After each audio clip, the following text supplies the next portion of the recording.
아, 지난주에 우리가 이 23장 그 사라가 죽고 그 사라의 매장지를 아브라함이 해쪽 속 어, 그 헤브론에 있는 해쪽 속 가운데 그 에브론이라고 하는 사람의 땅에서 이제 은 400세겔로 사는 이야기를 저희들이 함께 나눴는데 24장은 우리가 너무 길어서 그 본문을 그냥 우리 각자 좀 읽어오자고 했습니다. 그런데 24장이 사실은 그게 자세히 읽어보면 굉장히 재밌습니다. 창세기 이야기 중에서도 어, 창세기 이야기들이 되게 참그 설렁설렁 보지 않고 그 단어 하나하나를 좀 주의를 기울여서 자세히 읽으면은 아주 그 이야기로서도 재미있는 이야기들인데 특히 24장도 그렇습니다. 그런데 24장을 보려면은 22장 그 끝부분을 우선 한번 좀 볼 필요가 있습니다. 22장 끝부분에 뭐라고 말했냐면은 이제 그 아브라함하고 그 이삭을 바치는 이삭을 묶는 아케다 이야기 뒤에 22장 20절서부터 24절 사이 이렇게 말합니다.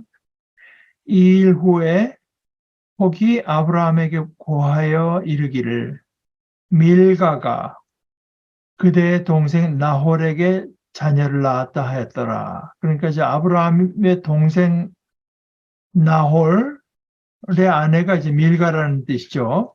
그래서 그 동생에게서 이제 자녀가 태어난 이야기인데, 물론 그거 기억을 이제 새롭게 하기 위해서는 11장 뒤에 그 족보 내용을 한번 다시 볼 필요가 있죠. 11장 27절부터 이렇게 되어 있습니다. 데라의 후예는 이러하니라. 데라는 그 아브라함의 아버지죠. 데라는 아브라함과 나홀과 하란 이 셋을 낳았습니다. 그 다음에 하란은 롯을 낳았어요. 그러니까 아브라함이 이제 롯을 데리고 떠나지 않습니까? 그런데 28절로 하란은 그 아내 데라보다 먼저 본토 갈대아 우르에서 죽었더라. 29절 아브라함과 나홀 죽지 않은 이 두 아들은 장가들었는데 아브라함의 아내 이름은 사레고 나홀의 아내 이름은 밀가. 밀가인데 이게 또 하란의 딸입니다. 그러니까 이제 이거 뭐 근친혼 이런 게 되죠. 그런데 뭐 어찌됐건 간에 그래서 다시 22장 끝부분을 와서 밀가가 그대의 동생 나홀에게 자녀를 낳았다 하였더라. 그러니까 이제 그 떠나온 고향이지만 그 고향하고 고향의 가족들하고 소식은 계속 이제 어, 전해 듣고 있는 것을 알 수 있습니다. 그 동생인 나홀에게서 나온 첫 아들의 이름이 우스고 우스의 동생은 부스와 아람의 아비 그무엘과 그무엘이고 그 그무엘의 아들이 이제 아람이 되죠. 그 다음에 게셋과 하소와 빌다스 아블락과 부두엘이라. 그 가운데 이제 맨 마지막에 나온 거 부두엘. 이 8사람은 아브라함의 동생 나홀의 처 밀가의 소생이며 부두엘은 리브가를 낳았고, 그러니까 이제 여기 리브가의 이름이 등장한 다른 뭐 형제들도 자녀를 낳았는지 모르겠지만 지금 이 창세기 이야기는 뭐 그런 세세한 그 디테일에 있는 그 중요성이 있는 것이 아니라 하나님께서 어떻게 하나님의 그 구원의 역사를 이루어 가시는가 하는 이제 거기에 있는 거기 때문에 그, 그 계열, 그 리니지, 그 라인에다가 이제 집중하는 거죠. 이제 그거를 알아야 24장의 이야기가 이제 연결이 됩니다. 24장에 보면은 이제 아브라함이 늙었고 하나님께서 많은 일에 이제 복을 주셨는데 보면은 이 2절에 보면은 자기 집 모든 소유를 맡은 늙은 종에게 말하기를 청컨대 내 손을 내 환도뼈 밑에 넣어라. 이게 사실은 이제 말은 이렇게 해도 뭐 환도뼈라고도 하고 또 다른 데 번역에 삿이라고도 하지만 이 생식기입니다. 말하자면 그 자기 생식기에다 넣어라. 그러니까 지금 아주 엄중한 그 맹세를 받으려고 하는 거예요. 그래서 어, 이 지방 인데 그 3절에 보면은 나의 거하는 이 지방 가나안 족속의 딸 중에서 내 아들을 위하여 아내를 택하지 말고 내 고향 내 족속에게로 가서 내 아들 이삭을 위하여 아내를 택하라고 합니다. 그러니까 자기가 여기가 비록 거하는 데고 그러니까 잠깐 지나가는 것도 아니고 체류하는 데긴 하지만 그러나 이제 자신의 그 정체성 정체성 중에서도 가장 중요한 이제 언약적 정체성. 음, 사실 하나님께서 뭐 아브라함을 통해서 주신다고 했지만 이제 그동안에 여러 가지 일을 겪고 하면서 어, 그 자신의 어떤 이 혈육 관계에서 택해야 되겠다는 생각을 해서 종에게 그렇게 맹세하라고 하니까 그러면 내가 가서 어떤 여자를 고르는데 그 사람이 안 오려고 하면은 이삭을 그리로 데려가서 이제 결혼을 시키기를 원하십니까? 내가 주인의 아들을 주인의 나오신 땅으로 인도하여 돌아가리이까? 아브라함이 그러지 말라. 그러면서 하나님의 이제 말씀을 7절에서 거론하면서 하늘의 하나님 여호와께서 나를 내 아버지의 집과 내 본토에서 떠나게 하시고 내게 말씀하시며 내게 맹세하여 이르시기를 이 땅을 내 씨에게 주리라 하셨으니 그가 그 사자를 내 앞서 보내실지라 내가 거기서 내 아들을 위하여 아내를 택할지니라. 이건 그러니까 하나님의 손에 달려 있다고 하는 걸 이제 아브라함이 말하는 거예요. 자기가 뭐 이곳에 뭐 돈을 많이 모으고 뭐 이런 것들도 거기 하나 요소가 될지는 모르지만 그러나 이 일이 이루어질 것이라고 하는 것이 제가 하나님의 약속이 그랬고 그래서 그 사자를 내 앞서 보내실지라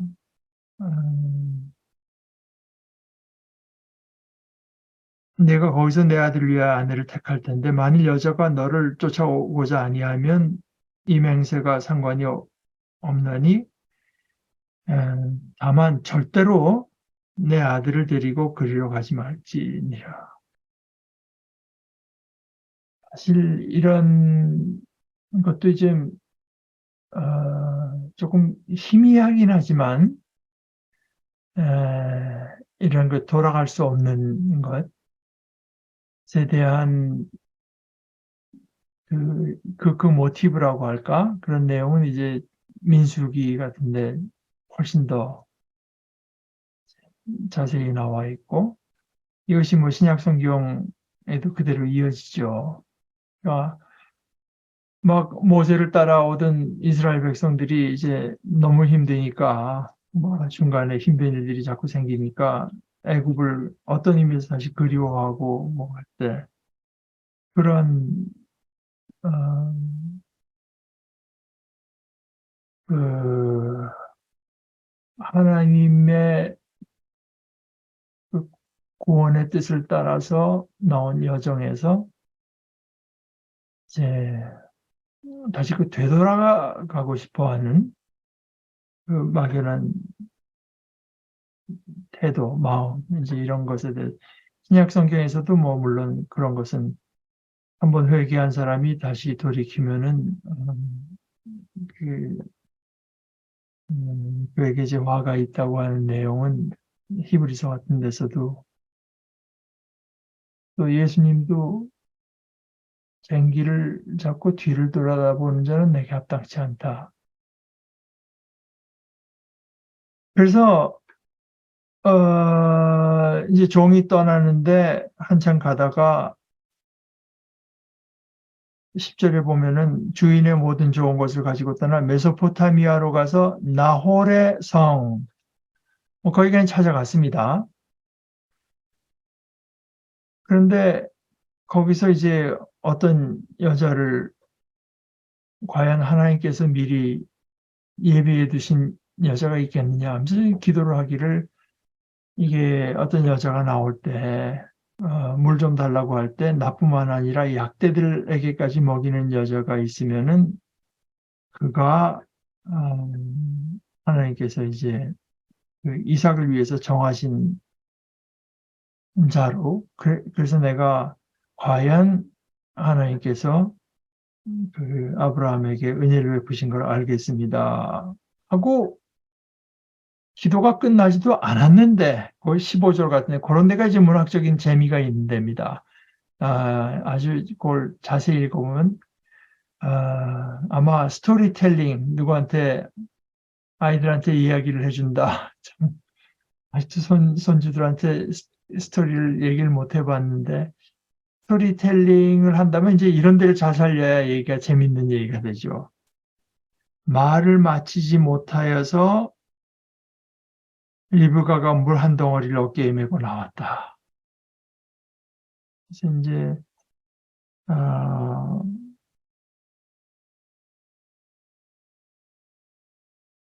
죄송합니다. 종이 이제 그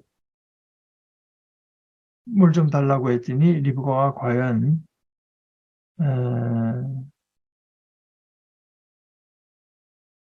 다른 약대들까지 배불리 마시게 하리이다 하고 뭐 부지런히 그 물을 기꺼하는 걸 보고 나서 이 사람이 한 번 더 21절에 보면 그걸 묵묵히 보다가 보면서 하나님께서 과연 평탄한 한 길을 주셨는가 알고자 해서 약대가 다 물을 마신 뒤에 이제 무릎, 코 하고 손목에다가 낄 이제 장신구를 주면서 누구 딸이냐 그랬더니 밀가가 나홀에게 낳은 아들 부두엘의 딸입니다. 그러면서 유숙할 곳 우리 집에 충분히 있습니다. 그랬더니 그 사람이 드디어 제대로 찾아온 거 아닙니까? 그래서 하나님께 경배하고 이제 그 집에 갑니다. 가서 29절부터 보게 되면 이제 라반, 리브가의 오빠 얘기가 나오는데 이 사람의 인물 묘사가 또 되게 굉장히 재밌어요. 라반은 나중에 이제 이삭에게 아들이 둘 있지 않습니까? 에서하고 야곱이 있어서 야곱이 에서에게 좀 속임수를 쓰고 도망갈 때 라반의 집으로 이제 갈 때 거기 그 라반이 얼마나 이제 술수를 부리고 자기 그 조카를 이렇게 해가지고 자기 속셈을 채우려 하는가 하는 이야기가 아주 참 잘 나와 있고, 그러다가 결국 이제 자기가 술수 부린 것이 오히려 이제 이 야곱에게 좋은 일이 되는 그런 이야기들이 이제 나중에 등장을 하는데, 여기서도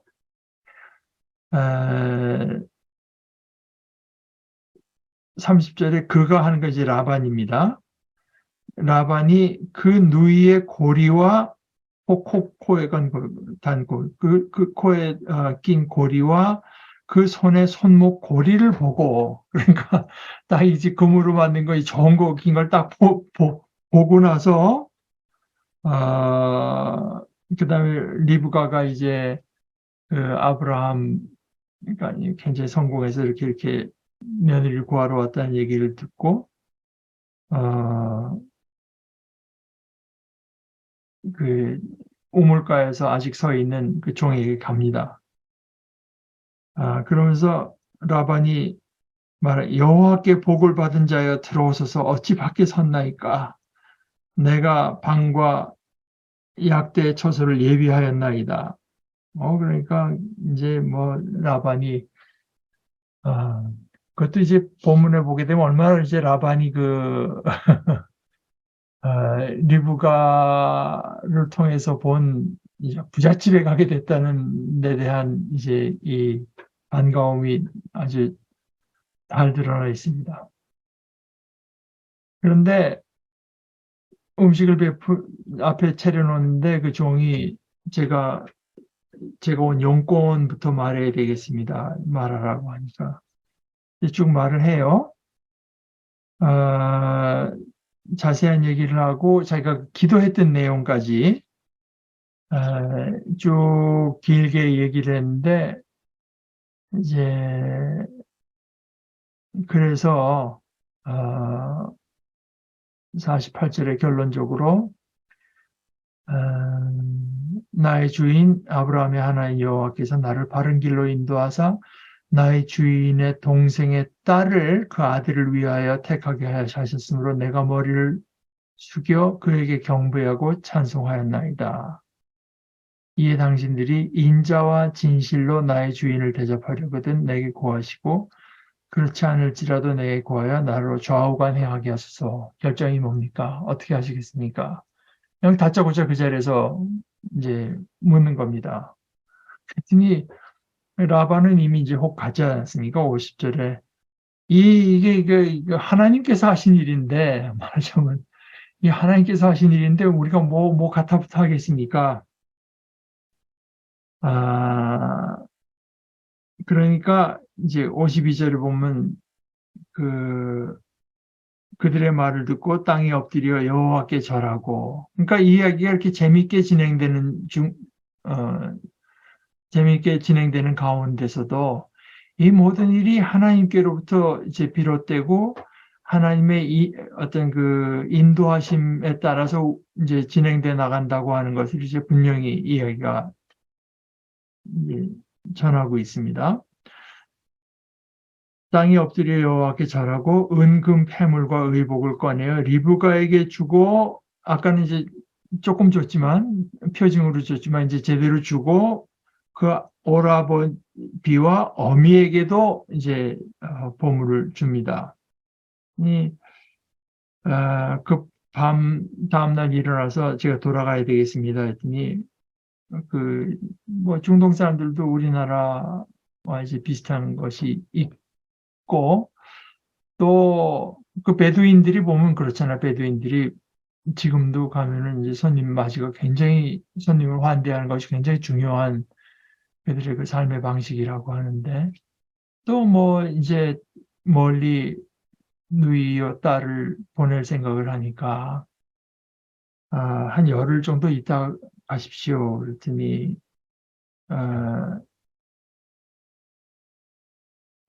만류하지 말아 주십시오.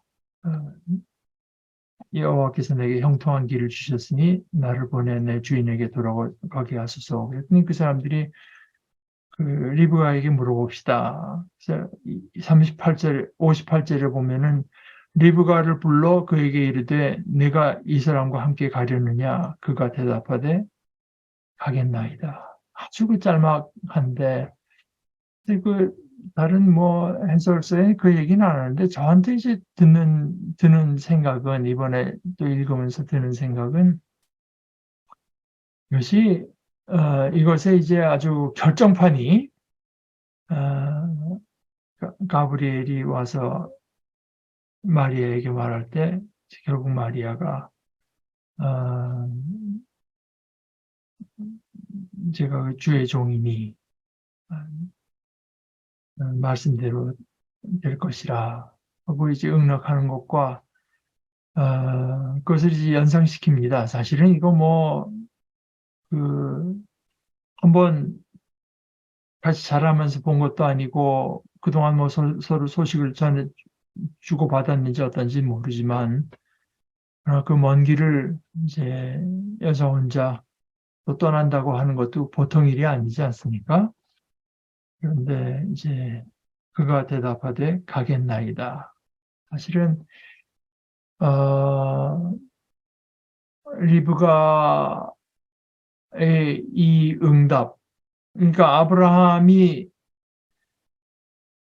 종을 보낼 때도 거기에 대한 확신까지는 없었던 거거든요. 미리 정해놨을 거라고 하지만 만약에 오지 않겠다고 하면은 너는 이 맹세에서 해방된다고 말하고 다만 절대로 이삭을 그리로 데리고 가지는 그건 안 된다. 이제 그렇게 말을 했던 건데 여기 리브가가 이제 가겠다고 하는 이 응답 이런 것들이 사실은 이 하나님의 모든 구속의 역사가 하나님께서 다 이제 물론 계획하시고 뜻하시고 인도하시는 대로 되지만 그 중간에 인간의 응답이 이제 거기 함께 합쳐져서 일이 일어나는 것을 보게 되죠. 제가 처음에 신학교 갈 때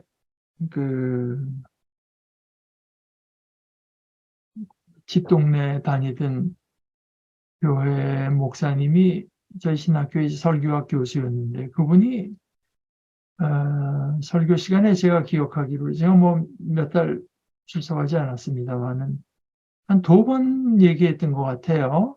그러면서 자기도 거기 동의하니까 얘기했겠죠. 어떤 학자의 생각으로는 하나님이 아브라함 하나만 부른 것이 아니고 며칠 불렀을 수 있다. 그런데 그것이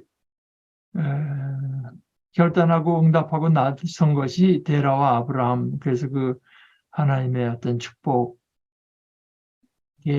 계획에 구원의 그 계획이 이루어지는데 아주 결정적인 한 고리가 되었다고 하는 이야기. 그러니까 성경에 그런 얘기는 없지만 그렇지 않다는 얘기도 없기 때문에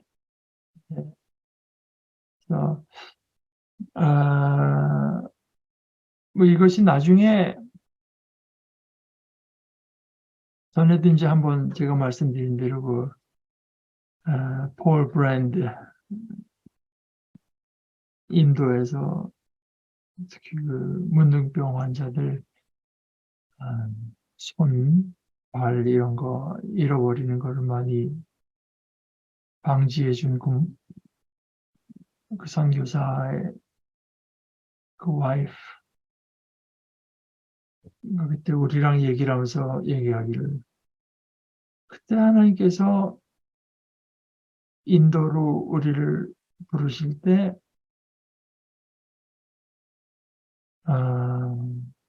예스하고 간 것이 그게 본인들에게 얼마나 큰 축복이었는지 이제 나이 한 90 가까이 된 분이 이제 고백하는 내용이었습니다. 그래서 그 누이 리브가와 그의 유모와 아브라함의 종과 종자들을 보내면서 이제 그 오빠와 어미가 라반과 밀가가 리브가에 축복합니다. 이 라반이 이제 말하는데요. 우리 누이여, 너는 천만인의 어미가 될지어다. 내 씨로 그 원수의 성문을 얻게 할지어다. 그래서 이제 갑니다. 네. 62절에 보면은 그 이삭이 이제 부엘 라헤로이에서 왔으니 그가 남방에 거하였었습니다. 그런데 뭐 그걸 그 종을 기다린 얘기는 아닌 것 같지만 63절에 보면 이삭이 날이 저물 때 들여나가서 묵상하다가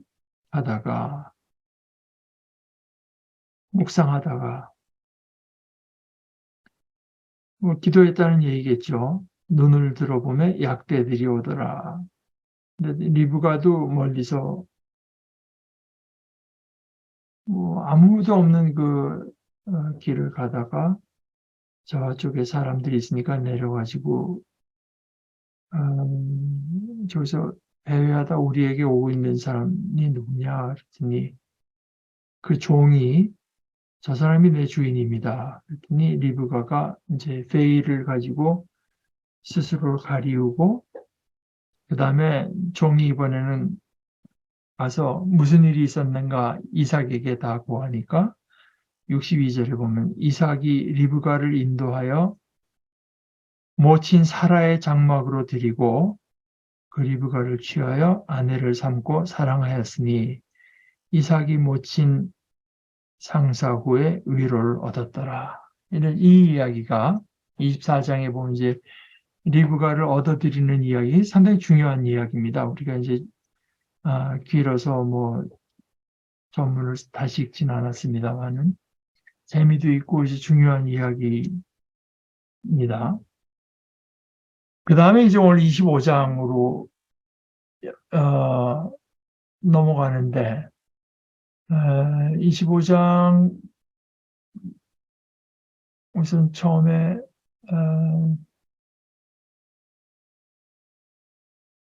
11절까지 제가 한번 읽어보겠습니다.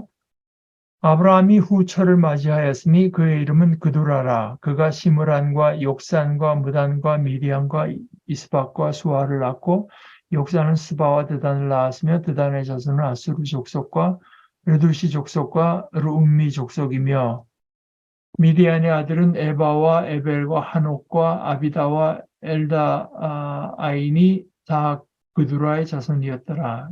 아브라함이 이삭에게 자기의 모든 소유를 주었고 자기 서자들에게도 재산을 주어 자기 생전에 그들로 하여금 자기 아들 이삭을 떠나 동방 곧 동쪽 땅으로 가게 하였더라. 아브라함의 향년이 175세라 그의 나이가 높고 늙어서 기운이 다하여 죽어 자기 열조에게로 돌아가며 그의 아들들인 이삭과 이스마엘이 그를 마므레 앞 해쪽 속 소할의 아들 에브론의 밭에 있는 막벨라 굴에 장사하였으니 이것은 아브라함이 해쪽 속에서 산 밭이라. 아브라함과 그의 아내 사라가 거기 장사하되니라. 아브라함이 죽은 후에 하나님이 그의 아들 이삭에게 복을 주셨고 이삭은 브엘라헤로이 근처에 거주하였더라. 여기 이제 학자들의 이야기로는 아마 현대인들이 읽으면은 이 이야기가 이렇게 됐으면 이게 사라가 죽고 아브라함이 새 장가를 들었다고 이제 읽기 십상이지만 사실 꼭 그렇게만 볼 것은 아니고 아마 이제 더 많은 사람들의 추측으로는 그 하갈 이스마엘의 어미인 하갈과 이스마엘을 내보내고 나서 그 후처를 아브라함이 또 드린 이야기가 아닌가 뭐 이제 그렇게 보는 것 같아요. 그럴 가능성이 더 많다. 그런데 이제 5절에 보면 아브라함이 이삭에게 자기의 모든 소유를 주었다고 했지만 이것이 이제 성경적인 어법입니다. 모든 게 다 줬으면 다른 가족들한테 갈 게 없을 거 아닙니까? 그건 현대인들이 글을 쓰는 방식이고 읽는 방식이지, 그 성경이 쓰여진 당시 그 사람들의 그 글 쓰는 방식은 아닌 거예요. 그러니까 우리가 성경 읽을 때도 뭐든 유다가 어떻게 했다고 할 때 꼭 그렇게, 아이고, 안 한 사람도 있는데, 이렇게 생각하면 그건 이제 현대인식으로 자꾸 읽어드리려고 하는 것일 따름입니다. 이삭에게 자기의 모든 소유를 주었고 자기 서자들에게도 재산을 주어 그 서자들에게도 먹고 살 만큼 이제 아마 재산을 주어가지고, 그러나 이삭에게는 이제 더 이상 있지 않게 다른 그 동쪽의 스텝 지역으로 이제 내보내 조처를 취하고 175세에 죽습니다. 그러니까 죽었다고 하는 건 뭐냐? 히브리서에도 말을 하지만 이 사람들은 이 땅에서 자기들이 약속받은 걸 얻지는 못했지만, 그러나 하나님의 말씀, 그 약속의 근거에서 그것이 이루어질 것을 보면서 이제 즐거웠다. 믿음으로. 이제,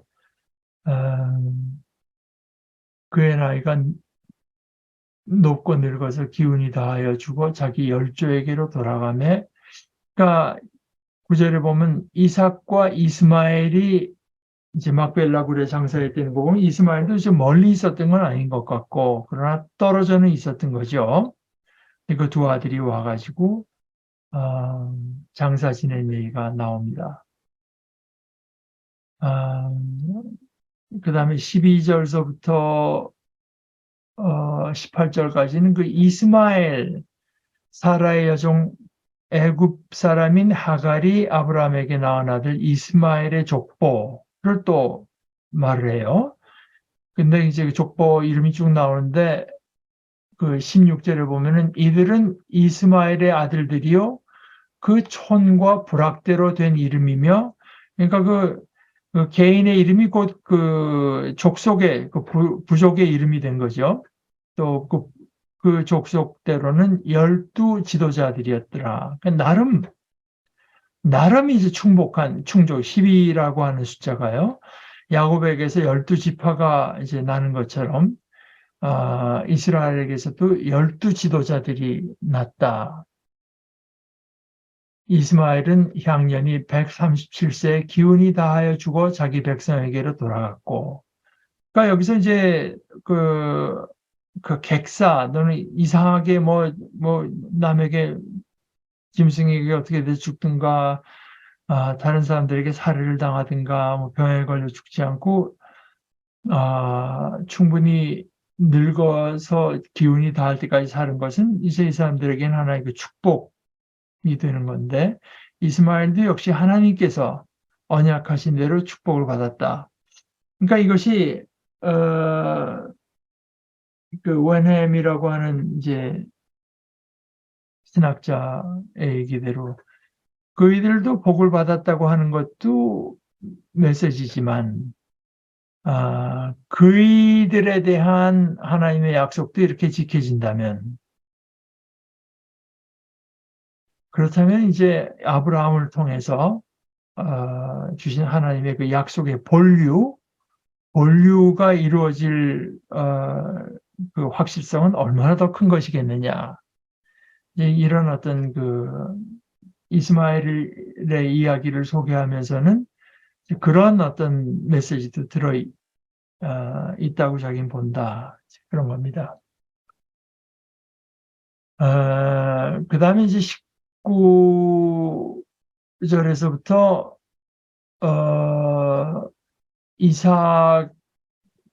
이삭에게서 에서하고 야곱이 태어난 이야기가 나오는데, 사실은 아브라함의 이야기가 굉장히 길었잖아요. 근데 그 이삭의 얘기는 그 다음 장에도 나오긴 하지만 비교적 짧고, 그 다음에 그 야곱의 이야기가 사실은 또 굉장히 길어지죠.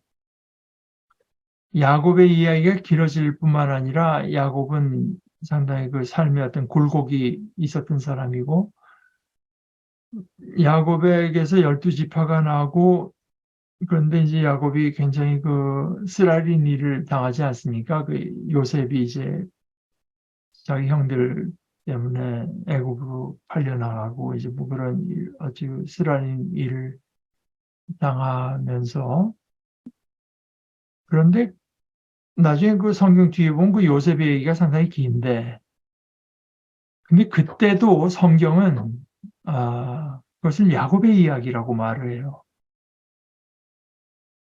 나중에 이야기를 보면 이것이 그 요셉이 어디까지나 주인공으로 등장하는 부분이 상당히 큰데도요, 어디까지나 그 야곱의 이야기. 다시 말해서 이것이 뭐 아브라함이 중요하냐, 이삭이 중요하냐, 야곱이 중요하냐보다 아브라함의 하나님, 이삭의 하나님, 야곱의 하나님. 다시 말해서 결국 이야기의 주인공이 하나님이라고 하는 것을 이제 강조하는 겁니다.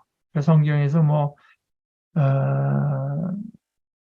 그 제가 이것이 이제 가끔씩 말씀드리지만 참 성경을 사랑하는 이유 중에 하나이기도 한데, 성경은 어떤 인간이라고 해도 다 상대화시킵니다.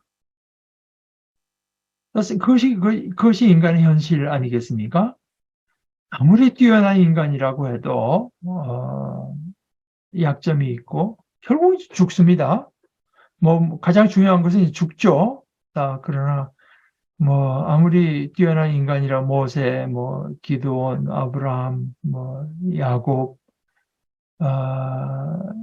누구라고 해도 다 어떤 그 약점이 있고 성경은 그것을 그대로 드러냅니다. 음, 하나님께서 그런 약점이 있고 약삭빠르고 속이기도 하고 음, 믿음을 얻는데 굉장히 둔하기도 하고, 특별히 뭐 대표적인 것이 우리가 복음서에 보는 12제자들의 모습 아니겠습니까? 그러나 약한 모습을 그대로 드러내면서도 하나님께서 어떻게 하나님의 역사를 아무런 차질이 없이 이뤄나가시는가, 이것을 우리가 성경을 통해서 보기 때문에 성경을 보면은 이제 나 같은 영혼에게도 소망이 있구나 하는 걸 용기를 얻게 돼요. 오히려 저는 제가 사실 간증하는 걸 별로 안 좋아하게 옛날엔 좋아했었는데 간증을 듣고 막 기가 막힌 얘기를 듣고 이제 네, 간증 제가 들은 간증에 거진 한 열의 아홉 이상은 다 성공담 밖에 없거든요. 실패로 끝나는 이야기가 없고, 다 성공담. 그래서 간증을 보다 보면은, 이건 역시 이건 잘 되는 집은 따로 있다. 이런 생각이 이제 오히려, 듣게 되는데, 그러나, 성경을 볼 때, 오히려 성경을 볼 때 이제, 이렇게 약점 많은 인간, 하나님께서 이렇게까지 많은 걸 보여줘도 믿지 못하고 어떤 그 의심하는 사람들. 근데 그들을 통해서 또 그들 자신에게 하나님의 뜻을 이뤄나가시는 걸 이제 말씀해 주는 건 성경입니다. 성경. 그래서 내가 참 성경에서도 이렇게 소위 큰 믿음의 두각을 나타내는 사람들의 어떤 약점이 있을 때, 오히려 이제 용기를 얻게 되는데,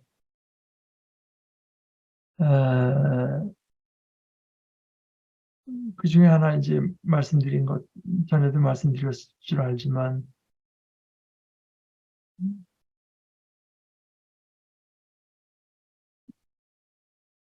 한국에서 누가 노벨상 받을 거냐 할 때, 거의 매번 이제 거론이 되는 물리학자 중에 이제 임지순 교수가 서울대학에서 은퇴하고 지금 뭐 포항인가 거기 내려가 계신 것 같은데. 저희가 이제 경동교회 출석할 때 그때 한번 이야기를 하는데, 그때 이제 박정호 목사님이 자기 신앙과 과학에 대해서 얘기하라고 해서 이제 마지못해서 얘기한다고 하는 얘기를 하면서, 그때 이제 한 얘기가 제가 기억이 나고, 그러니까 이렇게 하나님께서 하나님의 뜻을 이뤄 나가시는 거기 때문에 우리는 그 안에 뭐 우리가 얼마나 뭐 큰 부분을 뭐 차지했느니 뭐 얼마나 두각을 나타내는 일을 했느니 중요한, 그리고 내가 하는 일이 내 당대에서 어떤 결과를 나타내야 된다고 하는 어떤 그런 초조함과 이런 것 없이 죽을 수 있을 것 같다고 자기는. 그러니까 자기에게 주어진 만큼 그냥 이 뭔지는 모르겠지만 그냥 열심히 자기가 좋아하는 일을 하고 어떤 이 학문의 발전을 위해서 또는 뭐 진실을 참고해서 자기가 하는 만큼 추구하고 하나님의 손에 이것은 정말 크신 하나님께서 뭐 무슨 일을 이루실지 모르지만 이루실 줄을 알고 맡기면서 그냥 아쉬움 없이 죽을 수 있을 것 같다고 그런 얘기를 하죠. 장로의 신학대학에 계시던 그 김중은 그 구약 가르치던 그 목사님의 창세기 해석, 창세기에서 그 양반이 제일 뭐랄까 반복되어서 나오면서 하나의 그 메시지로 보는 것은 자기는 죽었다, 죽었다, 죽었다, 죽었다, 죽었다, 다 죽는다 말입니다. 그래서 자기는 뭐 여러모로 볼 수 있지만 창세기는 인간의 실패를 보여준다. 죄를 짓는 날에는 너는 정녕 죽는다고 했고, 그러나 이제 출애굽기에서 그런 어떤 실패한 인간을 이제 구출해내시는 하나님,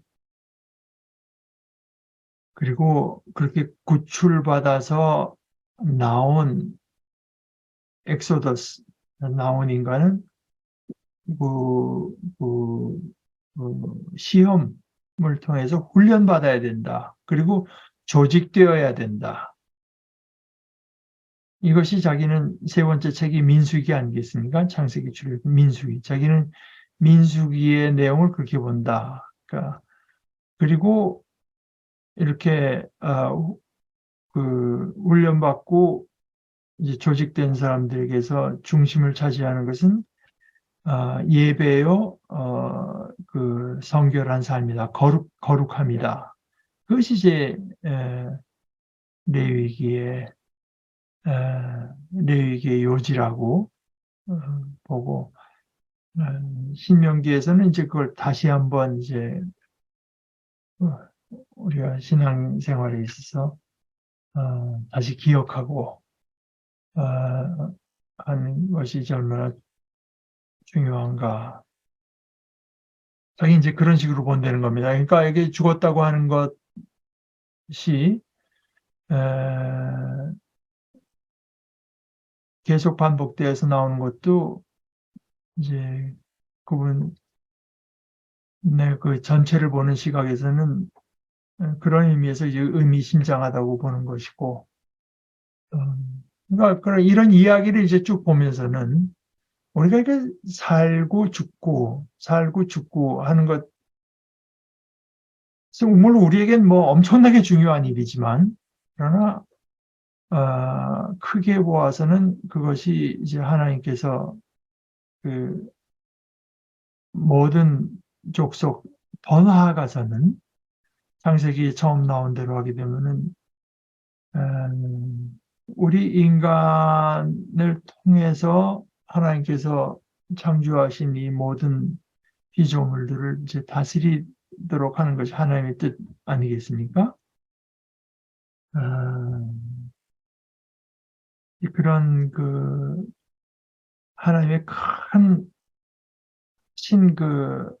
경륜 가운데 우리가 땅에서 허용된 동안 살고 죽는 그런 것이 이제 부분을 이룬다. 그러니까 우리가 살고 죽는 거기에 죽고 살고 할 필요가 없다 말하자면은 살고 죽는 거에 이제 우리의 모든 게 달려 있는 것이 결코 아니라고 하는 거 이제 그걸 보여준다. 뭐 우리가 그렇게 받아들여도 좋을 것 같습니다. 우리 뭐 거기까지 보시고 그다음에 그 에서와 야곱 이것은 이제 아주 큰 사이클로 들어가니까요. 그다음에 이삭도 마찬가지죠. 이삭도 제가 이게 창세기 신학교 다니면서 이제 그 히브리어 를 읽고 하는 이야기를 할 때도 그런 클래스에서도 그때 우리 가르쳐 주던 케온이라는 교수가 이삭 사이클은 굉장히 짧은데 그러나 이삭 하나의 그 고리, 약속의 고리를 이룬다고 하는 것이 얼마나 중요한가 하는 것을 이제 이삭은 보여준다. 그러니까 그런 이야기입니다. 그러니까 그런데 이제 우리가 그 안에서 큰 일을 이루겠다 하는 생각은 다분히 인간적인 허영심이 거기에 예, 표출되고 있다고 볼 수가 있을 것 같습니다. 다음 뭐 이삭 얘기가 조금 더 나오겠지만 그러나 본령은 역시 이제 야곱 에서와 야곱에서도 역시 야곱의 이야기. 야곱이 나중에 이제 이스라엘이라는 이름을 얻게 되지 않습니까? 야곱의 이야기인데, 그러니까 그 새로운 사이클이 시작되니까 그것은 우리 25장 19절의 내용서부터는 우리 한 열흘 뒤에 그때는 이제 뭐 주일 아침 10시 여러분 시간으로는 그렇게 되겠고 그래서 그때 다시 돌아오면서 계속하면 좋을 것 같습니다. 그러면 저는 하여간 가서 또 여러 속히 이제 몸이 좀 회복되는 대로 여러분들을 다시 뵙도록 하겠고 그럼 우리 기도하고 마치십시다. 하나님 아버지 저희 인간들에게 영생을 주시려고 하는 좋고 복된 계획을 가지시고 저희 인간은 상상도 할 수 없는 지혜 가운데 그 일을 하나하나 이루시는 아버지. 저희 인간은 비록 둔하고 믿음이 없고 또 심지어 악하지만 그리고 교만하고 간사할지라도 또 거짓될지라도 그 모든 것 가운데 하나님께서는 오히려 이 모든 일들을 이루시는 것이 하나님이신 것을 더 분명히 드러내시고 온전한 방식으로 그 모든 것을 이루시는 아버지 하나님, 저희들이 아버지의 말씀을 받고 나누고 저희들의 마음과 저희들의 삶 가운데 간직하는 동안에 이 하나님을 알고 더 알고 더 깊이 알고 더 잘 알아가는 거룩하고 복된 역사를 저희들 가운데 더하여 주시옵소서. 예수님의 이름으로 기도합니다. 아멘.